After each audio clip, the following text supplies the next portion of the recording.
Aujourd'hui dans Bienvenue à bord, Frédéric Zetoun, notre invité que vous connaissez certainement comme chroniqueur sur France 2, mais aussi évidemment parolier, chanteur. Et on a rendez-vous avec lui sur le port de Jaffa, juste à côté. Nous ne sommes pas loin et je suis ravi de l'accueillir. En plus dans une voiture, une Hongqi. C'est une voiture célèbre chinoise c'est une sorte de Rolls-Royce chinoise. Et ben on est dedans. Ça tombe très bien parce qu'il fait très chaud et on a besoin d'une belle clim. Donc voilà, on est là. On est à Jaffa, sur le port, et on accueille Frédéric Zetoun dans Bienvenue à bord.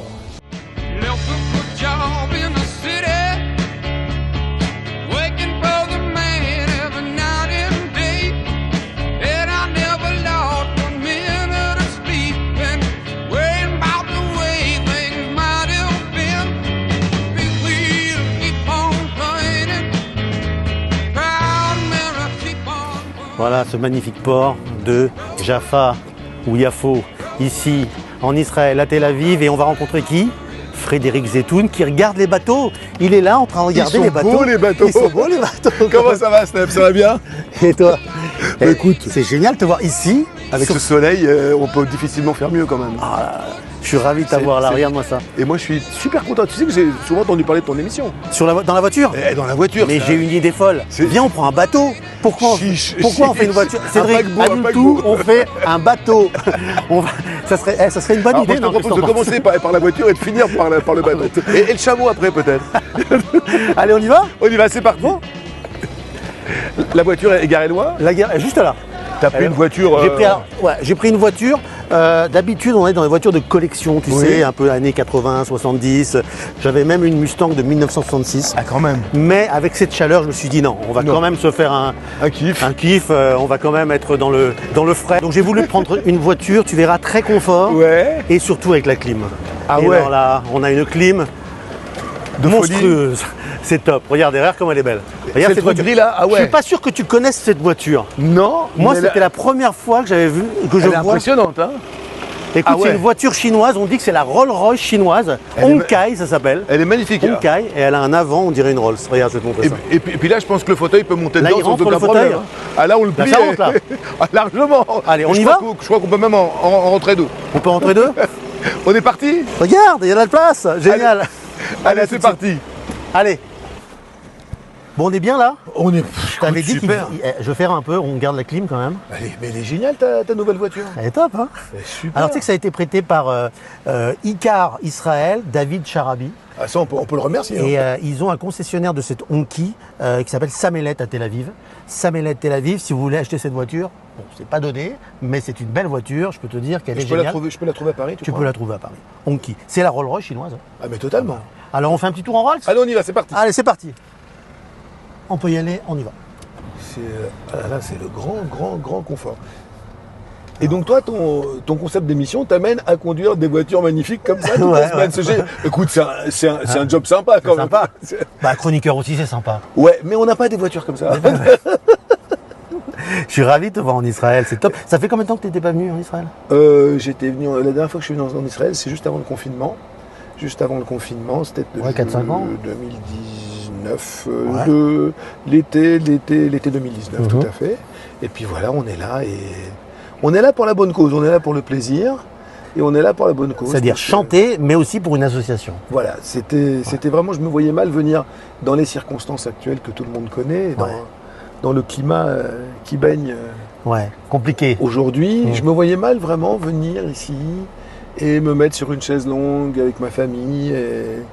Et voilà, j'ai beaucoup de petits cousins qui sont au front, qui jouent quelque chose d'important, qui jouent leur vie et pour défendre ce pays. Et donc voilà, à mon tout petit niveau, chacun fait ce qu'il sait faire. Exactement. Le menuisier va faire une pièce de bois, moi je fais des chansons. Et moi des émissions de télé. Voilà. Et j'ai proposé à quelqu'un que tu connais bien, je crois, et que tu aimes beaucoup aussi, qui est Alain Seraf, qui est producteur ici en Israël. Et pas qu'en Israël d'ailleurs, je l'ai appelé en disant écoute voilà, ça fait plusieurs fois, on devait venir à plusieurs reprises, et puis le confinement et le Covid avaient fait que les dates avaient toujours été reportées. Je lui ai dit écoute voilà, moi je vais venir en vacances, Si on trouve une petite salle, on fait venir Bruno Bongarçon et Philippe Drahi, qui sont mes deux amis et deux superbes musiciens, guitaristes et percussionnistes. On les fait venir, on fait un concert intimiste, un peu cabaret comme ça, un soir, et on offre toute la recette et tous les produits dérivés, toutes les ventes des produits dérivés à des associations caritatives.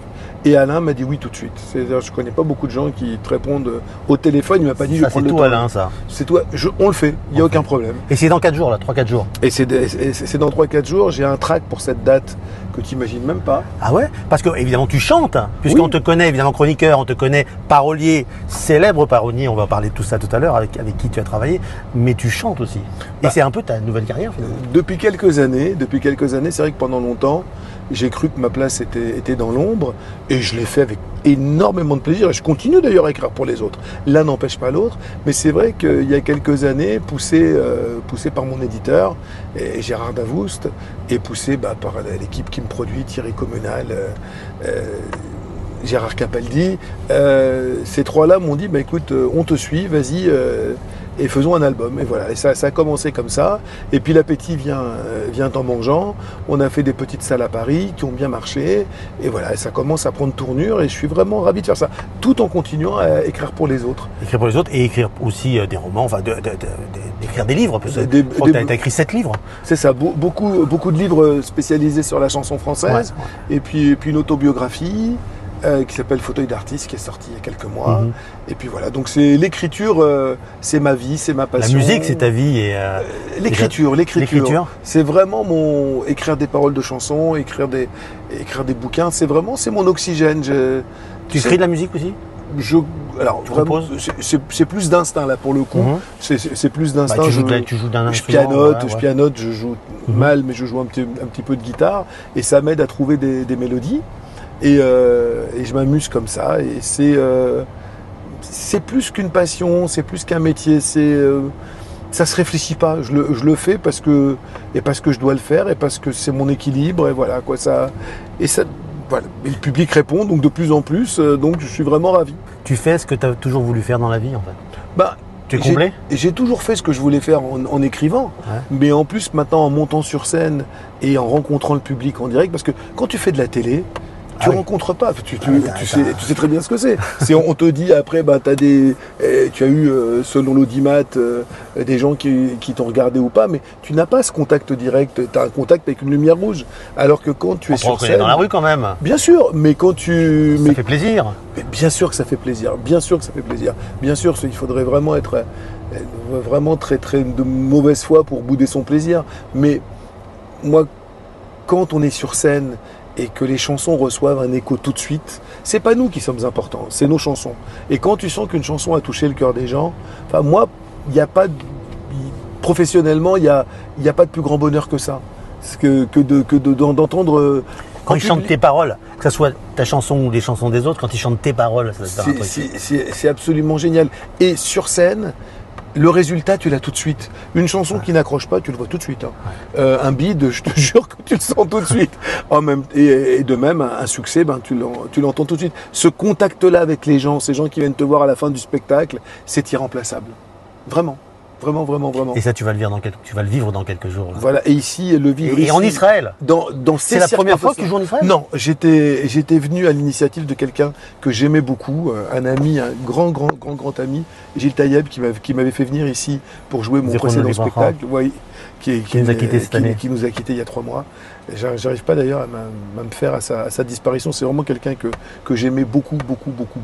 J'ai dédié d'ailleurs ma dernière émission du dîner à Gilles. À Gilles, c'est un mec génial. Et on était venu jouer un spectacle qui mêlait chansons et théâtre, qui s'appelait L'histoire enchantée du petit juif à roulettes, qui, comme son titre l'indique, n'était pas du tout autobiographique. Et donc on s'était amusé, on était venu pour l'ABSI, pour l'association de Gilles, jouer ici, et ça avait été une immense émotion. En plus, j'avais joué ce spectacle qui parlait de mon enfance, où je me racontais beaucoup dedans, et je venais de perdre ma mère. Donc venir jouer 15 jours après le décès de ma mère ici, c'était lourd de sens, c'était lourd d'émotions. Je l'ai vraiment fait pour elle d'ailleurs, et pour sa mémoire. Et revenir ici dans ces circonstances-là, c'est pas léger, mais quel bonheur, quoi. Quel bonheur de tenter de faire quelque chose pour le bien des gens. Nous, on joue là, ce spectacle, on le joue pour les Méphonim. Tous les bénéfices iront. C'est quoi? C'est une association les Méphonim, c'est les gens qui sont déplacés, qui sont partis de chez eux, du nord et du sud, qui vivaient sous la menace de bombes sur la tronche depuis des mois, déplacés d'ailleurs, et qui sont dans des hôtels. Alors bien sûr, ils sont installés dans des hôtels, mais tu vois le matin à l'hôtel où je séjourne en ce moment, le matin, tu vois des personnes âgées qui sont jetées dans le hall comme ça et tout. Ça fait mal au cœur. Ça fait mal au cœur. Et donc, si on peut leur apporter à ces gens-là un petit peu de bien-être, eh ben, j'en serais ravi. D'ailleurs, un petit mot évidemment là-dessus, puisqu'on est là en Israël et que c'est fait 10 mois que maintenant que cette guerre a commencé, enfin que cette horreur nous est tombée sur la tête et on a du mal tous à se relever. Et c'est vrai que ce que tu amènes là, très modestement, vraiment, on fait ce qu'on peut. T'amènes quelque chose. Hein, voilà, on essaie tous de faire quelque chose à notre. Voilà. Et le 7 octobre est arrivé. Et tu étais où quand le 7 octobre, j'étais le matin. On se souvient tous de là où on était. Sur le plateau de Télématin. Ouais. Sur le plateau de Télématin à 8h30, il y a eu un premier flash qui disait qu'il s'était passé quelque chose. Ce quelque chose était encore vague. Et c'est quand je suis sorti et que j'ai eu des coups de fil où on m'a raconté ce qui se passait. Et là, on a du mal à le croire, on a du mal à penser. Alors je vais enfoncer des portes ouvertes, mais c'est pas grave. On a du mal à croire qu'au XXIe siècle, des êtres humains soient capables de faire ça. Voilà. De tuer par plaisir, de tuer en se filmant en train de faire les pires exactions. On a du mal à croire que cette barbarie-là soit non seulement possible, mais en plus revendiquée. C'est-à-dire qu'il y a quelque chose dans cette terreur-là. Les Allemands ont fait des horreurs, mais ils ne s'en vantaient pas. Ils ne s'en vantaient pas, même quand les camps ont été libérés, ils ont même essayé de cacher ce qui était encore cachable. Malheureusement, le mal était fait. Là, il y a quelque chose dans ces actes-là. Ce qui me fait le plus vomir, c'est cette revendication du mal. C'est le propre de la terreur, d'envoyer au monde des images de terreur, des images qui font peur. On est là, on signe ce qu'on fait, on signe haut et fier des décapitations, on signe haut et fier des éventrations. Enfin, ça n'a pas de mots, quoi. C'est de la barbarie, quoi. Une barbarie, et on touchait aussi à une partie de ton peuple. Bien évidemment, ça s'appelle un génocide, quoi. Ça s'appelle un pogrom. Quand on tue des juifs uniquement parce qu'ils sont juifs, ça s'appelle un pogrom. Là, il n'y a pas de dire. Moi, tu sais ce qui me fout le plus en rogne, mais qui peut vraiment me faire sortir de mes gonds, c'est de voir en ce moment en France, moi je vis en France, je suis français, je suis juif, je vote en France, je suis assez actif dans la vie de mon pays et de la cité, quoi, au sens latin du terme, de voir des gens porter l'écharpe tricolore, des représentants de la nation à l'Assemblée nationale, te dire que ce qui s'est passé le 7 octobre, c'est un acte de résistance, ça me fout hors de moi. Que ces gens-là aient le droit de citer, qu'on élise ces gens-là, que des gens aient voté, que des Français aient voté pour des enfoirés pareils qui sont capables de te dire ça, moi je trouve qu'aujourd'hui il y a une extrême gauche en France qui me fait gerber. Et que la gauche a fait un partenariat avec eux, ça te fait quoi? Ça, c'est le jeu. Je ne veux pas croire que tous les gens qui votent socialistes, que tous les élus socialistes, que tous les élus communistes soient tous antisémites. En revanche, que des gens ou LFI, des gens viennent te parler de résistance, c'est un crachat. Ah non, mais on a eu tout eu. Je crois qu'on a tout eu. À la mémoire de Jean Moulin, à la mémoire de Guy Môquet, parler de résistance pour parler de barbarie, ça me fait vomir. Et qu'il n'y ait pas plus de gens en France pour s'indigner de ça aussi, ça me laisse songeur. Et ça t'a déçu en partie de une partie de cette France, évidemment, une partie de cette France. Écoute, heureusement, nos amis étaient dans l'air avec nous, quoi. Mais même les amis ont quelquefois déçu, juifs ou non juifs d'ailleurs. Écoute, j'ai la chance, je dois être bien entouré. J'ai la chance d'avoir des amis juifs et non juifs qui ont été proprement indignés par ce qui s'est passé et qui eux-mêmes s'étonnaient du fait qu'il n'y ait pas plus de gens dans la rue. Enfin, les gens qui ont fait ça le 7 octobre, ce sont les mêmes qui ont fait le Bataclan, ce sont les mêmes qui ont fait le Stade de France. Hein. C'est exactement les mêmes, c'est la même idéologie. Mais là, comme ça touchait Israël, on avait l'impression que c'était moins grave. Et c'est ça, moi, qui me fait absolument gerber. Et la montée en parallèle de l'antisémitisme, parce que ce qui est effrayant et complètement paradoxal, c'est qu'après le 7 octobre, multiplication des actes antisémites, mais ça te provoque quoi en toi? ça me laisse penser qu'il faut être vigilant. Je vais reprendre le mot que Barbara avait, la grande chanteuse Barbara avait inventé. Il faut vigiler. Effectivement, il faut vigiler. Ça prouve que la bête immonde, elle n'est pas morte, qu'elle ne demande qu'à se réveiller et que on peut vraiment compter sur une certaine partie de la population, sur une certaine frange pour tout faire pour qu'elle se réveille. Je pense que l'antisémitisme mourra avec la fin de l'humanité. C'est quelque chose qui est lié. Attends, il faut vivre dans cette France. Est-ce qu'elle va aller mieux, cette France? Je ne sais pas. Moi, tout ce que je sais, c'est que... Tu es plutôt caractère optimiste? Oui, moi, je suis par essence optimiste, mais très, très, très, très réaliste, combatif aussi. Je pense qu'il ne faut pas, minimiser ce danger-là, mais je ne crois pas que la solution soit de faire ses valises et de partir. Enfin, en tout cas, pour l'instant, c'est pas ce que j'ai envie de faire. Je suis très, très... Toi, t'es loin de faire une alia, par exemple. Non, totalement. Moi, ma vie est en France, ma culture est française. J'écris les mots que j'écris, et puis j'aime ce pays. Et ton rapport à la religion? Mon rapport à la religion est extrêmement... J'ai une forme de spiritualité qui m'appartient. Ouais. Voilà, pas forcément pratiquant. Pas pratiquant du tout. Juif de Kippour. Oui, juif de Kippour. Oui. C'est l'occasion de passer une chouette journée à discuter avec mon fils et à voir tous les films qu'on n'a pas vus avant. Donc non, j'ai un Kippour très très très light. J'ai un Kippour très très light. Je suis plutôt dans ma façon de regarder le judaïsme aujourd'hui. Je crois que je suis plus proche d'une philosophie libérale qu'une philosophie orthodoxe. Ouais. Mais voilà. Attaché quand même à des valeurs. Totalement. Attaché, je suis juif. Tunisien. D'origine tunisienne. Ah oui, mais on est quand même, comme moi, on est quand même fiers de cette origine. Moi, j'étais naturalisé à l'âge de 4 ans. Ah, parce que tu es né là-bas. Je suis né là-bas. Et le mec qui nous a naturalisé, toute ma famille, je te le dis, ça fait rire. À l'époque, il fallait vraiment que...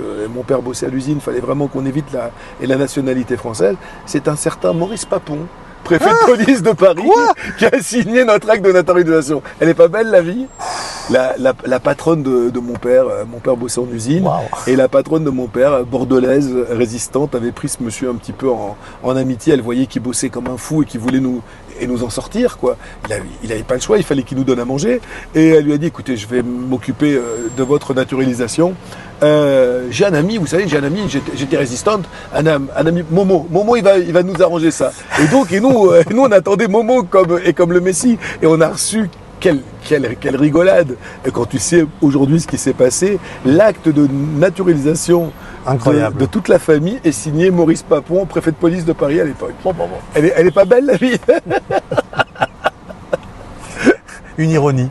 Voilà, c'est assez amusant parfois, la vie. Alors on parlait de discrimination, racisme et autres, évidemment, antisémitisme, mais tu as vécu aussi de la discrimination, enfin le regard qu'on peut porter sur le handicap quelquefois. Sur les personnes en situation de handicap. Oui, et ça continue encore aujourd'hui?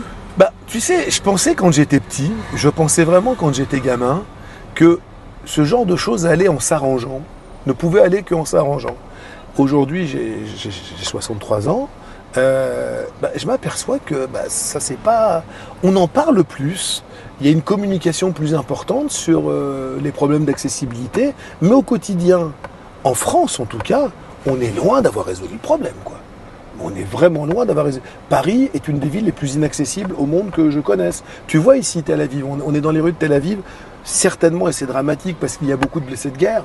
Mais tous les trottoirs sont abaissés. Il n'y a pas de lieu public où j'ai voulu rentrer où il n'y avait pas de toilettes accessibles.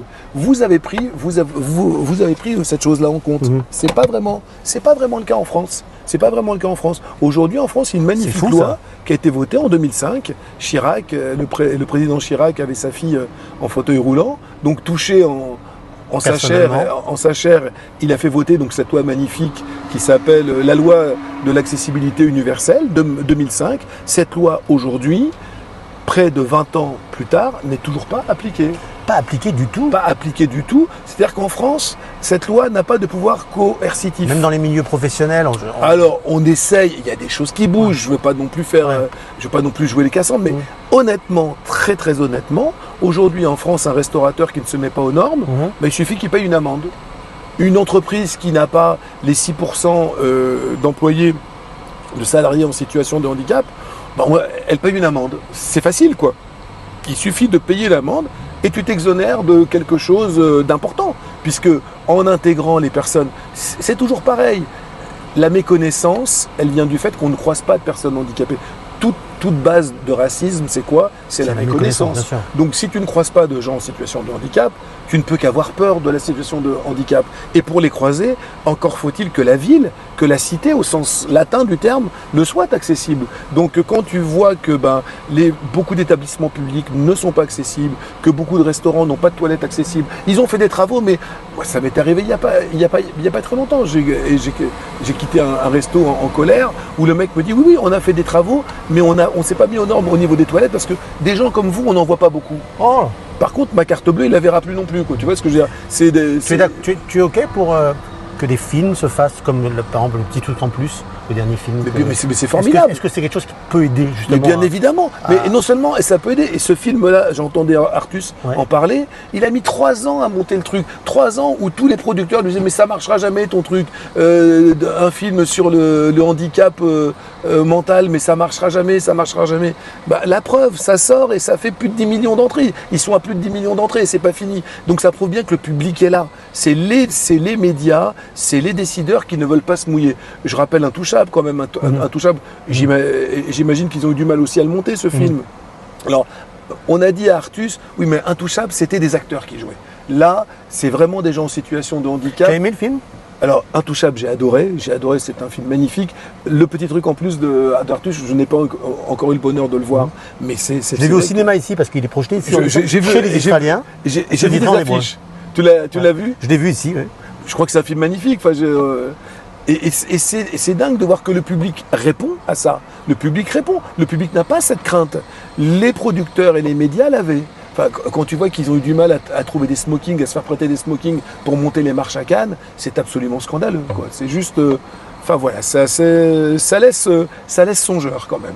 Mais malgré tout, gardons espoir. Gardons espoir, exactement. En attendant, on est quand même dans les rues de Tel Aviv, là. Il fait beau, peut-être un peu trop chaud. C'est un petit peu chaud, mais avec la clim, franchement, c'est agréable. Il y a un été, mais très très chaud. Regarde ce ciel bleu, là, ça a tombé par terre. Très chaud, quand même. Et très très chaud dans les deux sens, hein, parce que tu sais, à l'heure où on parle là, quand même, on est quand même menacé encore par l'Iran. Alors, je sais que cette émission n'est pas en direct, et donc il peut se passer plein de trucs entre là, mais le tronc commun, c'est qu'il se passe toujours quelque chose ici, et on est toujours en danger un peu. Et cette tension, moi, je ne l'ai jamais autant senti que cette année, d'ailleurs. Là, tu la sens, là, la tension? Oui. Alors que tu es là en ce moment, c'est vrai qu'on est... Je suis arrivé il y a quelques jours. Ouais. Franchement, cette tension, on la sent pour de bon, quoi. On sent que les gens ne sont pas aussi détendus. On est menacé, là. On est menacé de missiles. Bien sûr. Mais toi, tu n'as pas eu peur de venir, en tout cas? Non, et puis... Tu sais qu'il y a une frange d'artistes qui ne viennent pas en Israël, tu le sais, ça? Par peur qu'on sache qu'ils sont... C'est leur vie, c'est leur vie, c'est leur choix. Voilà, tu le regrettes, j'imagine. C'est quoi, c'est un manque de courage, c'est quoi? Ça peut se comprendre. Je me garderais bien de juger les autres. Moi, je me contente de faire ce que j'ai à faire.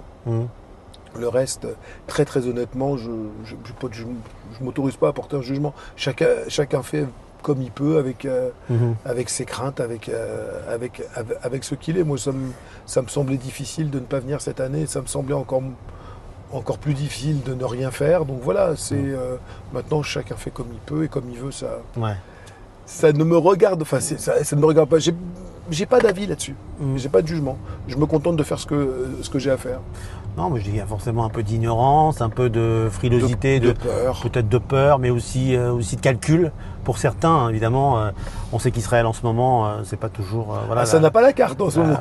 C'est pas. Mais c'est malheureux, mais c'est pas tendance, pour reprendre un terme à la mode. C'est pas très tendance. Mais bon, voilà. Après, tu sais, Stéphane, chacun fait comme il peut, comme il veut. Enfin, bon, voilà. Ouais, pas juger, c'est ça. C'est pas juger, c'est surtout ne pas perdre de temps à. On n'a qu'une vie, elle passe vite. Alors, autant faire ce qu'on a à faire. Les autres, écoute. Chacun fait encore une fois, chacun voit midi à sa porte. Quoi. J'ai pas de leçon à donner en tout cas. Voilà. En tout cas, ce qu'on va faire, c'est qu'on va venir te voir. Ça c'est cool. Chanter. T'as une très belle voix en fait. Je ne connaissais pas ta voix, je connaissais ta voix en chroniqueur, mais en chanteur. C'est tout mon drame, c'est tout mon drame ça. Tu sais, quand on fait de la télé, la télé déjà dans une case, écrase tellement tout, puis c'est une présence tellement forte dans les médias que en fait c'est la vision la plus, c'est la face visible de l'iceberg, et du coup on sait plus le reste. Et moi, ça fait, avant même de faire de la télé, j'étais auteur de chansons pour les autres, et je gagnais déjà ma vie en écrivant pour les autres. La télé a été un heureux événement. Je suis venu à la télé, mais vraiment d'abord par Jacques Martin, qui a été vraiment la personne qui m'a mis le pied à l'étrier. Et à beaucoup, il l'a mis à beaucoup. À beaucoup de gens, et avec une telle élégance, une telle classe. Ah, on n'en fait plus des Jacques Martin. Moi, c'est quelqu'un auquel je pense. Il n'y a pas une semaine où je ne pense pas à lui. Mais vraiment, de par ses conseils, de par son humour, de par des blagues qui me reviennent. J'ai bossé 4 ans avec lui, et je peux t'assurer que ça vaut beaucoup. Tu as appris beaucoup. Oui, ça vaut beaucoup de classes préparatoires. Honnêtement, ça vaut beaucoup d'écoles. Et puis après, un coup de fil de William Lémergie. Et puis voilà, depuis 26 ans à Télématin. William est parti, moi je suis resté avec la nouvelle équipe. Mais, avec Sophie Davant. Alors, Sophie Davant, c'était une autre émission. Tout un programme. C'est un programme qui était juste après Télématin. J'ai travaillé sur les deux émissions. Les 2 émissions étaient produites par William. Une présentée par lui, Télématin. L'autre présentée par Sophie, avec qui j'ai aussi le bonheur de travailler. Mais voilà, c'est vraiment des William hasards. aussi, c'est un personnage de télévision. C'est un personnage d'une fidélité exemplaire, d'un professionnalisme exemplaire. Et on continue à se voir. Et au rendez-vous de l'amitié, il est toujours là. Enfin voilà, c'est un monsieur, William. Et il y a un autre monsieur que tu as connu aussi, que tu as vu pas mal de fois, rencontré pas mal de fois. Je ne sais pas si c'est pas un ami, mais en tout cas, je sais que tu l'as rencontré et même travaillé avec lui. C'est Charles Aznavour. Ça a été c'est un des plus beaux cadeaux de ma vie professionnelle. Cette rencontre n'a été possible que par une autre rencontre qui est essentielle dans ma vie. C'est Gérard Davoust qui est éditeur, qui était l'ami et le coproducteur, enfin le copropriétaire des éditions Raoul Breton de Charles Aznavour. 47 ou 48 ans d'amitié et de travail en commun. Ces 2 hommes-là, c'est 2 monstres sacrés. Et Gérard Davoust, il a découvert des tas de gens. Il a présidé aux carrières de Serge Lama, de Linda Lemay, je ne peux pas citer tous les gens qui ont un jour croisé la route professionnelle de Gérard. Et voilà maintenant plusieurs années que nous travaillons ensemble. C'est plus qu'un producteur, c'est un ami, c'est quelqu'un qui fait partie intégrante de ma vie, qui me conseille au quotidien aussi. Et c'est lui qui, il y a quelques années, m'a dit « Bon, ok, t'écris pour les autres ».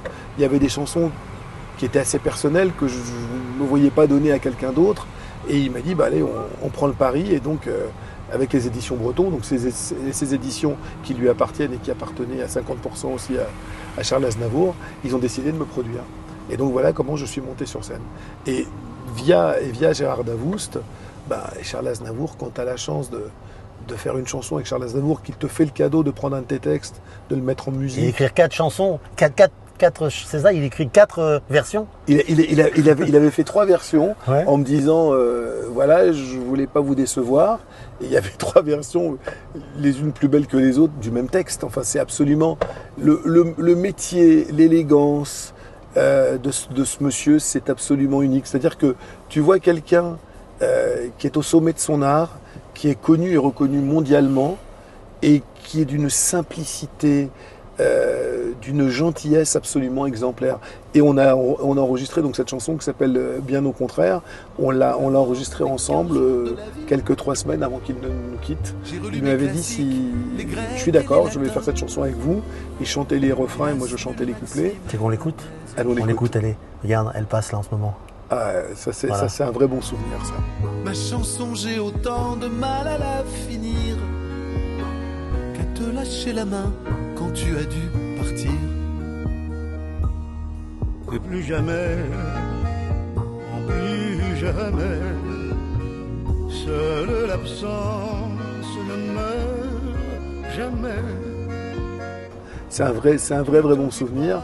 Et voilà, avoir eu le bonheur de bosser avec des gens comme ça, ça met la barre un peu haut. Tu te dis qu'il faut être à la hauteur de cette confiance-là. digne de cette confiance-là, et c'est des leçons de vie.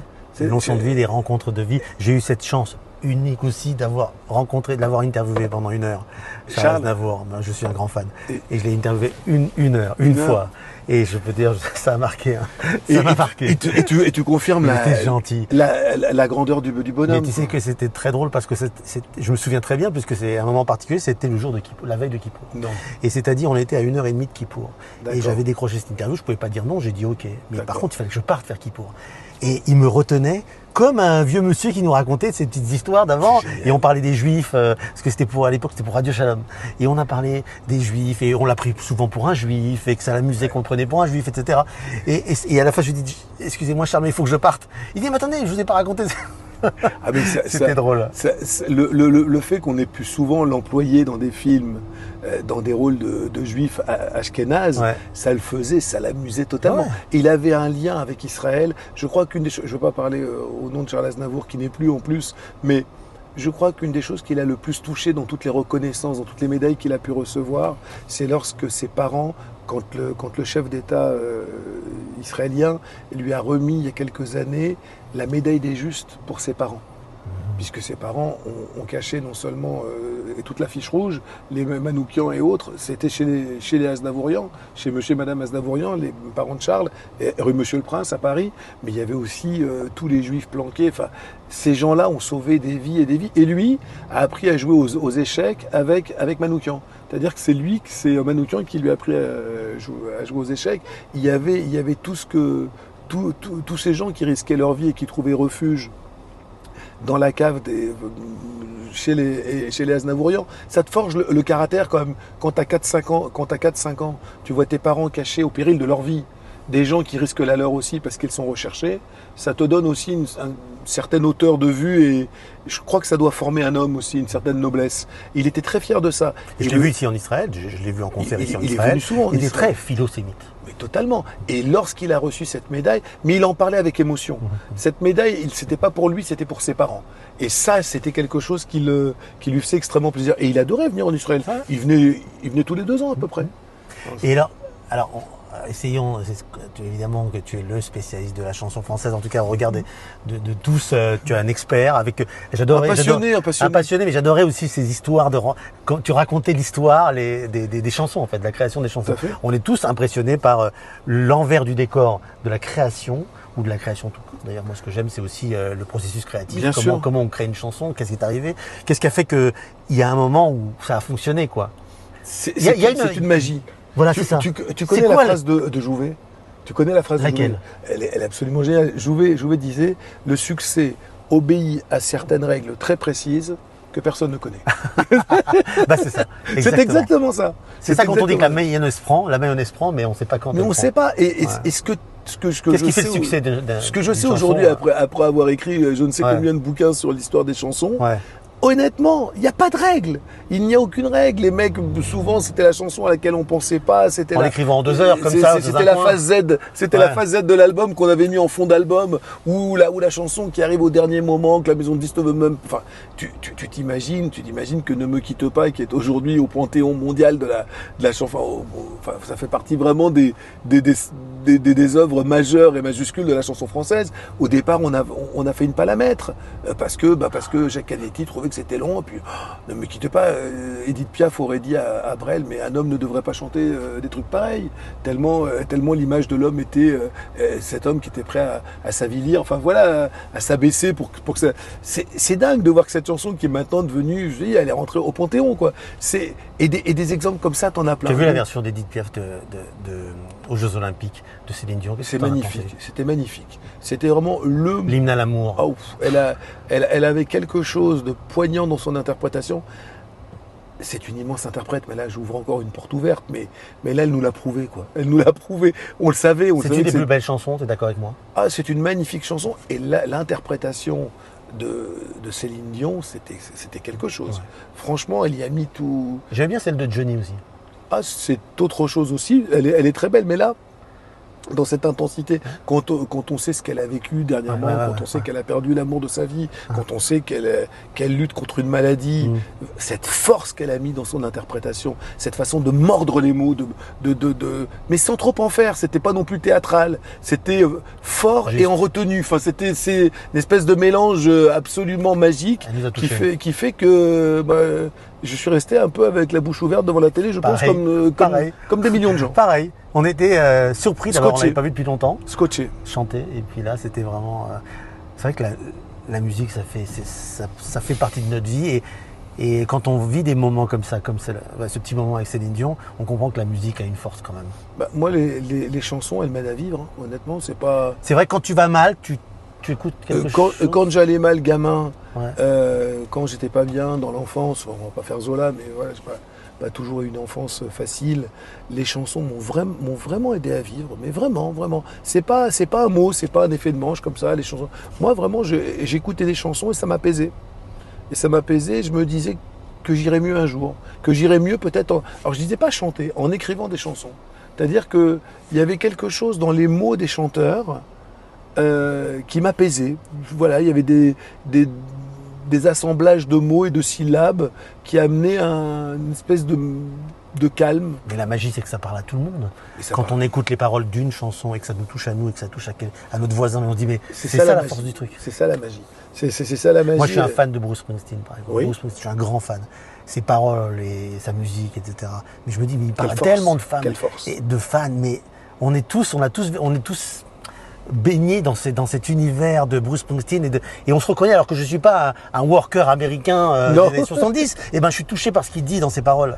Mais c'est la magie du truc qui est fait dans une chambre à coucher et qui touche à l'universel. C'est ça le propre d'un artiste la populaire. Sincérité, je sais pas, il doit y avoir quelque chose. La sincérité, je pense avant toute chose. La sincérité, le travail, parce que le génie, ok, très bien, mais enfin bon, moi je crois beaucoup au boulot. Et la sincérité, si tu montes sur scène en ayant envie d'y aller, c'est quand même mieux que si tu vas comme on va faire un boulot, quoi. Ouais. C'est pas un travail comme les autres, c'est pas vrai. Ça demande beaucoup de travail, mais c'est pas un boulot comme les autres. S'il n'y a pas cette petite flamme, cette petite passion, cette petite envie d'y aller, c'est pas pareil, quoi. On monte pas sur scène comme on va travailler dans un bureau. C'est pas vrai. C'est pas vrai. T'aurais aimé être un rocker, par exemple, sur scène devant des centaines de milliers de personnes. Moi, c'est un peu mon fantasme. Hein, le fantasme c'est pas du celui-là. Non, moi, je suis déjà très content de ce qui m'arrive. Ça m'arrive tard, en plus, ça aurait pu ne jamais m'arriver. Moi, je commence une nouvelle vie à l'âge où certains pensent à prendre leur retraite. Donc, cette ta nouvelle vie de chanteur. Ouais, et je suis ravi de faire des concerts. Qu'il y ait 200, 300 personnes ou un casino de Paris plein, comme ça nous est arrivé. Enfin, je suis fou de joie de pouvoir partager ça. Le nombre, pour l'instant, oui, on préfère que la salle soit bien pleine que vide. Mais déjà que des gens prennent un billet, s'habillent et viennent nous voir, mais c'est magique. Enfin, je serai là, moi, en tout cas. On t'attend. Non, mais ça sera plein, t'inquiète pas. Et je crois qu'on t'a mis un trône, d'ailleurs, au dos, avec tes initiales en diamant. Enfin, un truc simple, quoi, un truc très simple. Non, mais c'est magique. Enfin, quand tu réfléchis 2 secondes, c'est juste magique. Donc, avoir le bonheur de vivre ça, moi, ça me va très bien. Ça me va très bien. C'est changer rien, quoi. Surtout, me réveiller pas, quoi. Je suis super content. Et la notoriété, le fait de devenir une célébrité, ça n'a jamais été ton truc, puisque tu me dis que tu étais toujours en arrière. Oui, mais par la télé, oui. Mais toi, la notoriété, c'est quelque chose qui c'est beaucoup plus agréable que des gens te sourient ici. Quand je me balade sur la plage, c'est quand même beaucoup plus agréable que des gens me sourient plutôt que l'inverse. Mais honnêtement, c'est pas ça. J'ai pas fait ça pour ça. Ouais. J'ai pas fait ça pour ça. Ce qui est important pour moi, c'est de faire des chansons et de les chanter. C'est vraiment ça. En fait, je te posais cette question pour une transition. On fait toujours un petit cadeau ici. Il y a toujours un petit cadeau. Et tu as le choix entre 2 paires de lunettes de soleil de Rockstar.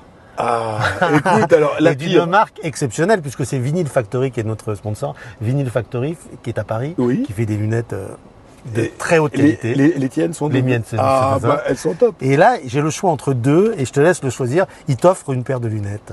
Regarde, Attends, elles sont- les Ray-Ban. Alors, Attends, celle-là attends. ou celle-là, c'est laquelle Allez, que tu attends, aimes j'essaye, je peux Vas-y, je bien peux sûr, les- bien attends. sûr. Attends, bouge pas, je les essaie. Lequel Alors, tirais ça, donc ça, les Ray-Ban. Écoute, ça fait un peu années 70-80, Bah, oui, non oui. Et fais voir. Et la seconde Et alors la paire, seconde, un peu plus colorée, un peu plus. un peu plus colorée, un peu plus. Moi, je la trouve bien. Elle va bien avec ta chemise, celle-là. Elle est pas un peu petite parce que Fais voir, fais voir, fais voir. Qu'est-ce que t'en Elle peut être penses un peu petite, ouais. Elle est un peu petite. Hein. Pour toi, ouais. Elle est un peu... Non, bah, tu sais Comme pour quoi. moi, je peux pas la mettre. Non, elle est toute toi, petite, tu vois. ça va être trop petit. Regarde comme c'est fais petit voir. sur moi. Ouais. C'est un peu petit. Non, je Ouais. préfère ça. Mais les Ray-Ban, attends. Les bonnes Ray-Ban. Ah, c'est celle-là, alors c'est ton choix. Ah, bon, c'est je ton prends- choix. je prends ça. Allez. Elle est vendue. C'est la tienne. Merci beaucoup. Allez, je les garde. Tu sais Et pas, je les je t'aurais garde. donné les miennes, mais elles sont de vue. Non, elles sont Double devenues- foyer. Et puis elles sont à toi. Attends. Allez, merci beaucoup, c'est adorable. Ah bon, Mais- c'est Vinyl Factory, notre ami, qui nous.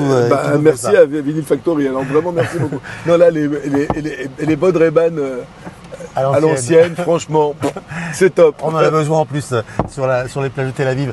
Profitons de cette vue. Regarde Regarde, c'est- Frédéric. Regarde-moi cette vue. Ça, c'est magique. Ça, c'est magique. Et surtout avec les nouvelles lunettes que tu viens de m'offrir, là, je te jure, c'est encore mieux, je t'assure. Ah non, mais c'est carrément génial, c'est magique, c'est magique. Alors tu vois, moi, mon kiff, Ouais. le matin, là, pour faire un petit peu mon sport et tout ça, Ouais. je pars du bout de la Taillelette, du boubou, là, de la mosquée, et je vais jusqu'à Gordon, jusqu'à la plage où je retrouve tous les Français que je n'ai pas vus depuis des années. Et c'est mon grand kiff. Aller-retour, je me fais mes 5 petits c'est très kilomètres. physique quand même, on est d'accord, c'est super physique ou comment tu as l'habitude là? Oh, moi, j'ai l'habitude avec le fauteuil, j'ai aucun problème. Au contraire, puis ça maintient en forme, ça me permet de faire un petit peu de musculation. Non, Ouais. j'adore ça. Puis, enfin, c'est une balade magnifique. Tout est plat ou presque plat. Enfin, tout est accessible. Et je te le disais, Tel Aviv, franchement, on aurait Ouais. des leçons à prendre hein, au niveau de l'accessibilité pour les gens en situation de handicap. Franchement, il y a quelques leçons à prendre. Tu fais quelques baignades? Oui, aussi, à la piscine aussi, à l'hôtel. En fait, c'est des vacances qui ne... Enfin, c'est des vacances un petit peu en liberté surveillée. En fait, je suis en vacances, mais j'ai tellement envie de faire ce concert qui va arriver à la fin de nos vacances qu'en fait, je ne pense qu'à ce concert. Je fais tout pour justement pour rencontrer des gens, pour que la salle soit remplie. Elle va l'être, et ça, donc je suis ravi. Et donc, en fait, c'est des vacances en pointillé. Mais En quelles tout cas, chouettes merci d'être vacances. passé par Bienvenue à bord. Mais c'est un un bonheur honneur pour moi. Non, mais c'est un bonheur parce que en fait, on m'avait parlé de cette émission de Paris.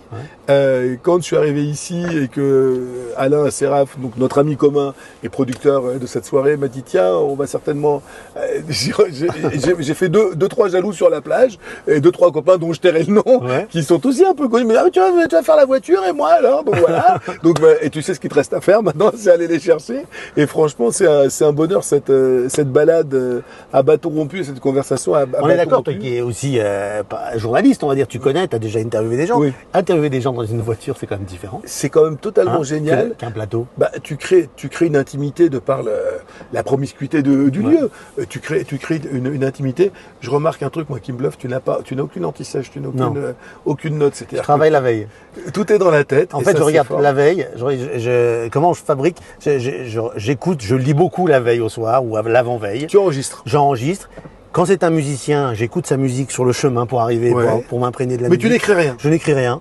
Et ça reste en tête. Ça reste en tête. Mais écoute, Mais franchement, après c'est une conversation. Et puis, il faut juste, le secret du journaliste, c'est quoi? C'est d'écouter l'autre, c'est de s'intéresser, c'est tout. Il n'y a pas besoin d'autre oui, chose. de pas faire semblant. De pas Il y a faire semblant. tellement d'animateurs Ben oui, aujourd'hui. exactement. Regarde certaines émissions, c'en est presque drôle, où le mec n'écoute même pas ce que la vedette lui répond Ben oui. et où il reprend pour.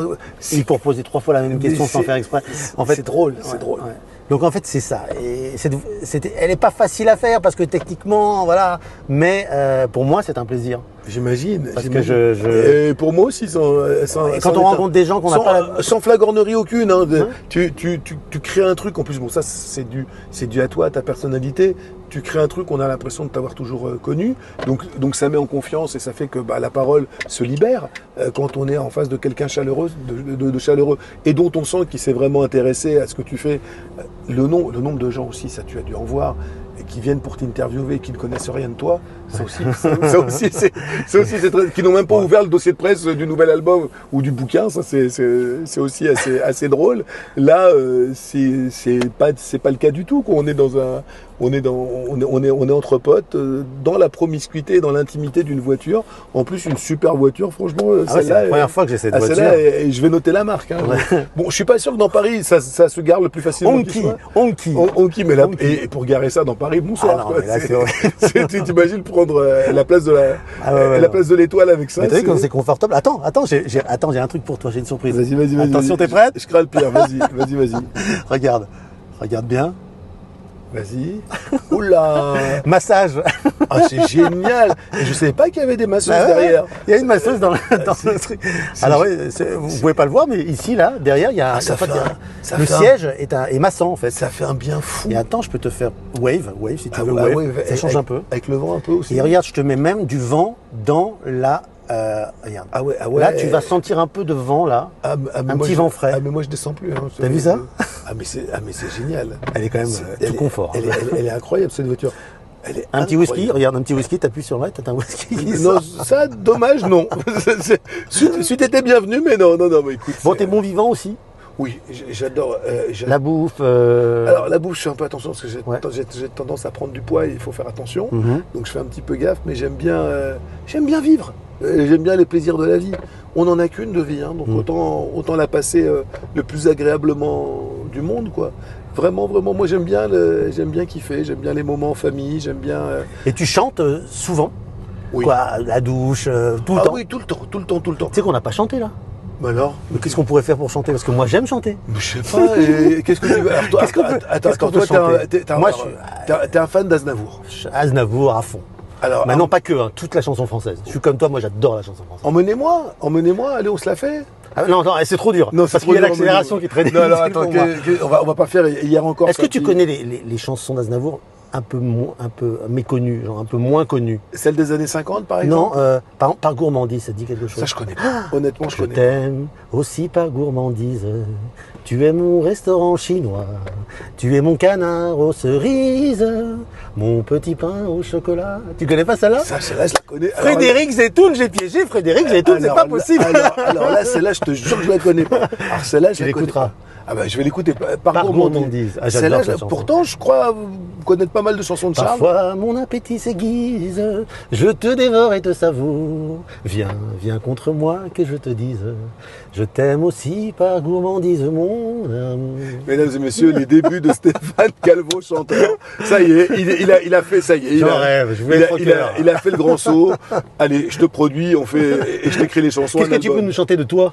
De moi, là. Qui va être sur scène bientôt? De moi. Alors, qu'est-ce que je chante? Une chanson un peu mélancolique ou une chanson un peu. Ce que tu as envie de me chanter, même de quelqu'un. Ou alors, tu sais quoi? Une chanson que tu as écrite, très célèbre, et qu'on imagine. Alors, elle est pas très célèbre, mais elle va ouvrir mon spectacle. Enrico l'a enregistré, c'est une chanson que j'ai écrite pour Enrico, et que j'ai envie de reprendre là, parce que ça s'appelle Vivre, Vivre. Elle dit.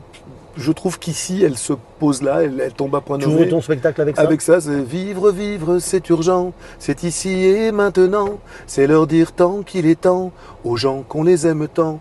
Vivre, vivre, c'est urgent. C'est ici et maintenant. C'est faire d'un jour le grand soir avant qu'il ne soit trop tard. Et on va essayer de faire du 14 août au soir le grand soir. Voilà. Si je te dis, j'ai mon rhumatisme. Qui devient gênant. Ma pauvre Cécile, j'ai 73 ans. Quand j'étais chanteur. Un texte de Jean-Michel Riva et Michel Delpech. Les paroles de cette chanson, c'est un bijou. C'est un bijou cette chanson. Ouais. Et la musique est géniale aussi. Ouais. Mais le texte, c'est écrit, c'est ciselé, c'est carrément génial. J'ai fêté les adieux de Sylvie Vartan. Pour moi, il y a longtemps que c'est fini. Je comprends plus grand chose aujourd'hui, mais j'entends quand même des choses que j'aime et ça distrait ma vie. Tout est dit là, vraiment. Mais ça c'est vrai. Hein, c'est absolument génial. C'est absolument génial. Il manque beaucoup Michel Delpech. J'adorais. Il y avait les chansons de Michel Delpech. Je ne sais pas si les gens se rendent compte à quel point. La preuve, elles vont rester ces chansons. Quand Marianne était jolie. Quand Marianne était jolie. Rimbaud chantait. Chez Lorette. Le chasseur. Non, il y a des. le Loir-et-Cher, c'est un petit bijou aussi. C'est quoi ton top 10 des chansons C'est très dur, c'est une question très difficile, mais je mettrais un Aznavour forcément. Lequel? Comme ils disent. Je trouve que c'est un J'habite seul avec maman. Un plaidoyer pour le droit à la différence, pour la dignité, c'est absolument génial. Je mettrais forcément une chanson de Yves Duteil. Prendre un enfant par la main? Non, pas celle-là, mais Le mur de la prison d'en face, par exemple. Je mettrais forcément une chanson de Serge Lama, d'Aventure en aventure. Oh là là, j'adore. Je mettrais forcément une chanson de Nicolas Perrac, qui est mon père. Je mettrais forcément une chanson d'Alain Souchon, qui je trouve a révolutionné le langage. Oh, la balade de Jim? Non, oui, ou la balade de Jim, ou Jamais content, que je trouve absolument génial. Voilà, il y a toutes ces chansons. Donc tu ne cites que des chansons françaises? Oui, volontairement? Oui, parce que c'est vraiment. Tu aimes la chanson anglaise? Oui, j'aime bien, mais mon ADN, ce qui m'a donné envie d'écrire, c'est ces chansons-là. Et tu sais, mon plus grand bonheur aujourd'hui est de rencontrer ces gens-là et parfois de travailler avec eux. Quand j'étais tout petit, mais vraiment, je te le raconte, j'avais 5-6 ans, j'étais fan de Frédéric François. Pourquoi Frédéric François? J'étais fan, il se racontait dans les... Laisse-moi vivre ma vie, je ne regrette rien. Aujourd'hui, à l'heure où je te parle, nous avons écrit ensemble pour lui. Il a donc enregistré à ce jour 80 chansons que nous avons écrites ensemble. C'est-à-dire que ce monsieur qui me faisait rêver dans ma chambre... Et qui a ses fans, hein. Et qui a ses fans, et un public qui est toujours là et toujours fidèle. Puis c'est le chanteur de chansons d'amour, le Latin lover par définition. Je ne pensais pas qu'un jour j'allais le rencontrer et faire 80 chansons avec lui. Enfin, ma vie, c'est ça. Ma vie, c'est d'aller suivre mes rêves d'enfant, les poursuivre, les traquer souvent. De peur de prendre le risque que d'être déçu par quelques personnalités. Ça peut arriver. Ça peut arriver. On ne donnera pas de nom parce que ça n'a aucun intérêt. Il est des gens qu'il est urgent de ne pas connaître, effectivement. Mais généralement, j'ai vraiment pas été déçu. Et tu vois, poursuivre ses rêves de gosse, c'est vraiment ça ma vie. Et ça ne fait que commencer. En tout cas, j'étais ravi de t'avoir. On arrive à destination. Ça y est, on est arrivé? Bah oui, regarde, ton hôtel est juste là. C'est trop tôt. Franchement, moi, j'aurais bien fait un tour. Mais quand tu veux, tu reviens. On aura une autre voiture. Merci beaucoup, Stéphane. Stéphane. Frédéric, merci beaucoup encore. À bientôt. À bientôt. Bon concert. Merci. On sera là au premier rang avec la couronne. Allez, je t'attends. Merci. Merci. Allez, je t'accompagne. On sort. C'est parti. Meu cucujão